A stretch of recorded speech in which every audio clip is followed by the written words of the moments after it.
आदरणीय प्रधानमंत्री जी, भारत के इतिहास में आप ऐसे पहले प्रधानमंत्री हैं जिनके पुण्य कदम उत्तराखंड के इस उच्च पर्वतीय सीमावर्ती क्षेत्र पर पड़े हैं। प्राकृतिक सौंदर्य और आध्यात्मिक ऊर्जा से ओतप्रोत इस क्षेत्र में आपके आगमन पर आज प्रदेश के प्रत्येक नागरिक का हृदय प्रफुल्लित है। यह हमारा सौभाग्य है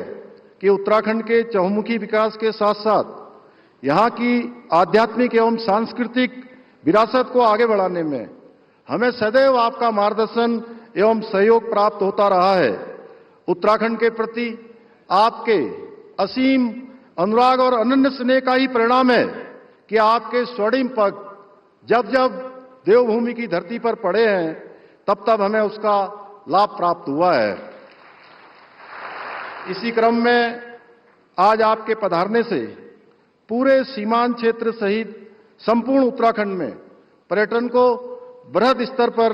बढ़ावा मिलेगा, प्रोत्साहन मिलेगा। भाइयों बहनों, आदरणीय प्रधानमंत्री जी से मुझे जितनी बार भी भेंट करने का शुभ अवसर प्राप्त होता है, मुझे उत्तराखंड के विकास में अपने विकल्प रहित संकल्प को पूर्ण करने के लिए हमेशा एक नई दृष्टि और मार्गदर्शन प्राप्त हुआ है। इसी का परिणाम है कि चाहे उत्तराखंड में ग्लोबल इन्वेस्टर समिट हो या विश्व स्तरीय जी सम्मेलन की बैठकों का आयोजन हो या यूसीसी जैसा कानून लागू करना हो या फिर अभी हाल ही में उत्तराखंड में आयोजित हुए 38वें राष्ट्रीय खेलों का भव्य आयोजन हो, ये सभी अभूतपूर्व एवं ऐतिहासिक कार्य आदरणीय प्रधानमंत्री जी से प्राप्त मार्गदर्शन एवं सहयोग से ही सफलतापूर्वक संपन्न हो सके हैं। इतना ही नहीं, उत्तराखंड में जब भी कोई विपदा आई है, आपदा आई है, आदरणीय प्रधानमंत्री जी ने सदैव उसके निवारण हेतु आगे बढ़कर हमारा साथ दिया है, हमारा उत्साहवर्धन किया है, हमारा मार्गदर्शन किया है। चाहे वो केदारनाथ यात्रा मार्ग पर आई हुई आपदा की घटना हो, जोशीमठ में भूधसाव की घटना हो, सिलक्यारा टनल हादसा हो या फिर अभी हाल ही में चमोली माड़ा गांव के पास हुई हिमस्खलन की घटना हो, आदरणीय प्रधानमंत्री जी के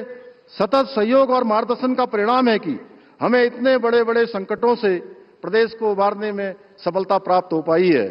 आज के इस अवसर पर मैं विशेष रूप से समस्त उत्तराखंड वासियों की ओर से और मैं कहूंगा सभी श्रद्धालुओं और देशवासियों की ओर से भी आपने जो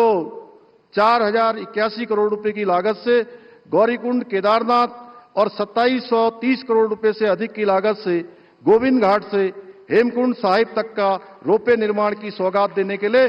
आदरणीय प्रधानमंत्री जी का आभार व्यक्त करता हूं। इन दोनों रोपवे परियोजनाओं के पूर्ण हो जाने के पश्चात जो यात्रा अत्यधिक कठिन होती थी,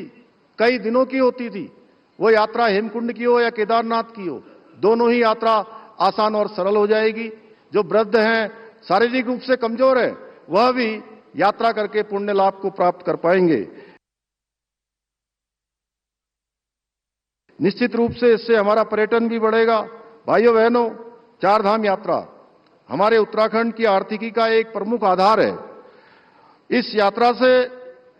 होटल व्यवसायियों से लेकर टैक्सी चालक तक और स्थानीय दुकानदारों से लेकर ट्रिप ऑर्गेनाइजर तक यात्रा से जुड़े हुए लाखों लोगों को रोजगार के अवसर प्राप्त होते हैं। शीतकाल में चार धामों के कपाट बंद होने के बाद इन सभी लोगों के व्यवसाय पर गहरा प्रभाव पड़ता है, जिसे देखते हुए आदरणीय प्रधानमंत्री जी से मार्गदर्शन प्राप्त कर हमने इस वर्ष शीतकालीन यात्रा की ऐतिहासिक शुरुआत की है। इसी क्रम में मैंने आदरणीय प्रधानमंत्री जी से शीतकालीन यात्रा में सम्मिलित होकर हमें आशीर्वाद प्रदान करने का आग्रह किया था, जिसे सहर्ष स्वीकार करते हुए आज आदरणीय प्रधानमंत्री जी स्वयं हमारे बीच में उपस्थित हैं। आदरणीय प्रधानमंत्री जी के आगमन से न केवल शीतकालीन यात्रा को बृहद स्तर पर बढ़ावा मिलेगा, बल्कि इस सीमांत क्षेत्र में ट्रैकिंग, माउंटेन बाइकिंग के साथ साथ दूसरी एडवेंचर एक्टिविटीज को भी बढ़ावा मिलेगा। इसके लिए मैं एक बार पुनः आदरणीय प्रधानमंत्री जी का आभार व्यक्त करते हुए मां गंगा से प्रार्थना करता हूं